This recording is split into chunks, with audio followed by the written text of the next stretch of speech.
J'aimerais suivre la discussion sur l'industrie pharmaceutique. Et ma question porte sur le paludisme. Le fait est qu'aujourd'hui que 300 millions de personnes chaque année sont affectées par le paludisme, 90% étant en Afrique. 1 million de personnes meurent chaque année du paludisme, 90% sont des enfants en Afrique. Chaque 60 secondes, un enfant meurt de paludisme. Et la question est que vous avez parlé de la possibilité de lutter contre le paludisme. Il existe de nouvelles approches qui, à mon avis, pourraient sauver beaucoup de vies. Alors commençons par la prévention du paludisme. Aujourd'hui, il existe des pilules, vous prenez une pilule par jour, vous n'attraperez jamais le paludisme. Pourquoi pas distribuer ces pilules, même gratuitement, aux enfants en Afrique pour prévenir le paludisme, ce qui serait beaucoup plus économique, en ayant une distribution de ces maladies, de ces traitements prophylactiques. Une agence de recherche des États-Unis pourrait voir que par une ingénierie génétique, c'est l'anophèle femelle qui transmet le paludisme et le plasmodium. Et donc, par une manipulation génétique, pourrait faire que ces moustiques modifiés qui sont mis dans les anophèles représentent la majorité des moustiques, et le moustique génétiquement modifié aurait la capacité de ne plus transmettre le paludisme. Et en 3 générations de moustiques, l'on pourrait terminer avec le paludisme. Et donc ces moustiques qui ne transmettent plus le paludisme représenteraient la majorité de la population des moustiques. Et donc ma question, si il existe aujourd'hui une gouvernance mondiale, pourquoi ne pas unir toutes les industries pharmaceutiques, d'essayer d'abord de prévenir la maladie, et d'autre part développer cette approche de manipulation génétique, tout comme pour la fièvre dingue du reste.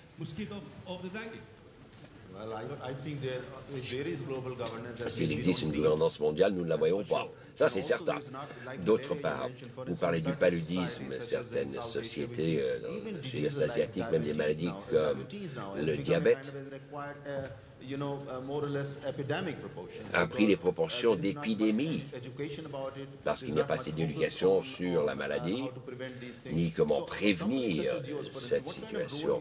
Dans une entreprise comme la vôtre, quel est votre rôle dans ce genre de maladie ou de troubles de santé? Qu'avez-vous comme stratégie? Je dirais que tout d'abord, vous serez surpris de voir ce qui se passe au niveau mondial. Je suis tout à fait d'accord avec vous sur ce que vous dites, la prévention et les traitements prophylactiques. Et ici, c'est l'industrie pharmaceutique qui pensait plus à la prévention. Je dirais que la situation est vraiment triste. Mais nous distribuons toutes sortes de matériel pédagogique, éducatif, sur les normes de l'eau, l'utilisation des moustiquaires. Je suis d'accord donc avec vous. Mais sur les questions de gouvernance, la Fondation Gates, par exemple, Bill Gates a la capacité de demander la présence de chaque président-directeur général des entreprises pharma, et il indique son engagement au paludisme et de voir ce que font chacun d'entre nous en prévention et en recherche. Il a également la capacité de déplacer des montants énormes.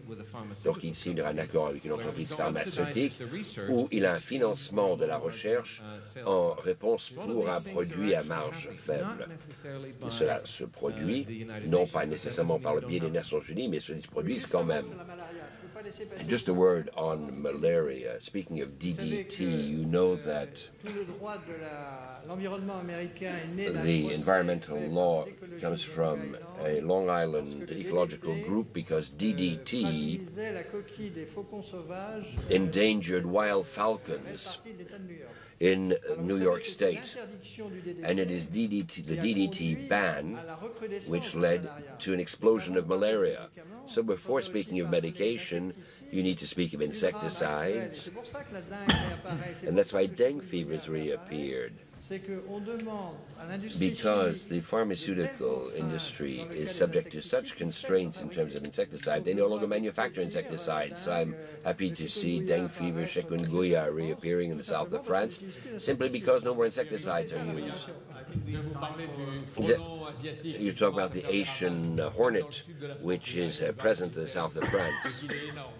Je suis chef d'entreprise, pragmatique comme monsieur, et je suis aussi politique, je suis parlementaire marocaine. A Moroccan parliamentarian. Well, the two are compatible. Yes, absolutely. Industry and parliament. Et je suis pharmacienne aussi. I'm also a chemist, Ça va justifier justement ma question. which explains my question. How can global governance intervene on lobbies? In the case of Morocco, you know that in Morocco, an emerging economy, the use of generic pharmaceuticals is only 30%, contrary to Europe and more particularly France. For a country, access to medication is a real issue today. How can you ensure that global governance finds an appropriate equilibrium so we don't have the weight of lobbies? Today, in the Parliament, or within the Parliament this year, we've undertaken a major work on access to medication, the price of medication in Morocco, and we saw that some cases of medication sold at a higher price than in Europe. The aim is to give to the chemists, as we're working in relation to French legislation, the right of substitution of the medication in order to be able to offer the distribution of generics. Yes, but just one clarification, a point of clarification. The risk of obesity in Morocco is not due to the gazelle horns, they're a bit expensive, but is a reality. And that is the fast food, it's the McDonald's horn. And that is what is brought to us by the Western world. And on migratory flows, which don't only have negative aspects, today due to visa restrictions in Europe, the whole of Africa is turning towards Morocco as a medical destination. There are certain negative aspects, but there are also certain economic development aspects. I think we have time for one more question. Is there no answer on lobbies? Well, for Morocco, I would like you, what you said, well, on lobbies and the price of medication. I think it's a national issue, not a global issue. I don't know a single country that's prepared to transfer the right of defining the price of medication to a global organization. We see many countries that have markets of the same size as Morocco, but which are able to differentiate the price of generics and trademark medications. Well, I don't agree with you. Many countries I worked a great deal in Morocco, in Greece and other countries where the pharmaceutical industry as a national lobby influences governments to lead the population to believe that generic medication are less effective than trademark medication. There's a deontology of your industry, not you personally, sir, of course. And in Morocco, this is a major issue. In Greece also, the population, thanks to advertising campaigns, that the trademark medication is better than generics, ce qui parfois est tout à fait vrai du reste. Mohamed Ben Abid, editor-in-chief of the Moroccan Economist. My comment states the link between governance and health, and that can reflect our concern of the H1N1 flu. Morocco, like other countries, ordered a large stock of vaccines at particularly difficult situations on delivery deadlines and prices. And here I'm quoting the Moroccan Minister of Health, knowing there's very little leeway in the light of public opinion pressure. So we're very far from the commitments taken. And my question here, should one not imagine a mechanism which would mean that negotiations in such conditions could be done on a fair basis? We have representative Avantis or WHO, and maybe we could have a response here. Vous avez bien fait de venir. des vaccins. Well, Là, on the on a vu question of qu'il fallait, en vaccines, fait, une certaine coordination. that Il n'y needed avait some pas. En coordination fait, ce which que didn't nous avons exist. vécu de notre What côté, we experienced on our chaque pays side a is voulu, en each fait, country acheter le plus vite wanted to possible buy as un rapidly as certain nombre de possible vaccins, a certain amount parce of qu'il y avait une vaccines capacité limitée. because there was Nous limited avons production pris la position de capacity. ne We pas adopted vendre the stand plus of que not selling more 10% des than commandes 10% pour tous les of the pays, pour orders éviter to à each ce qu'il y country avait les pays to les avoid plus riches. having Moi, j'ai the reçu richer des countries appels being de OMS, privileged. par exemple, I received qui calls dit, from bon, qu'est-ce qu'on WHO fait pour saying, les what do we pays qui do n'ont for pas les mêmes countries moyens that que don't have the les same pays means occidentaux? as the C'est Western pourquoi nous avons countries? aussi, And this is fait un why don de 100 millions de we doses pour les made vaccins. a gift Et of 100 justement, million doses of c'était vaccines. une pandémie, c'est un problème But a mondial. pandemic is a Et global là, il faut issue. avoir des gens vaccinés parce que And des you gens need to qui have sont, populations par that are exemple, si on Mexique, vaccinated, c'est pas la because if peine you de take vacciner Mexico, les there's no Américains, point mais pas en vaccinating the Mexique, Americans parce and que not vaccinating on the va Mexicans, avoir une contamination. because you can Donc have là, cross-contamination. honnêtement, moi, j'ai plaidé pour une And therefore, I coordination, pleaded for supranationale. much greater supranational coordination. My name is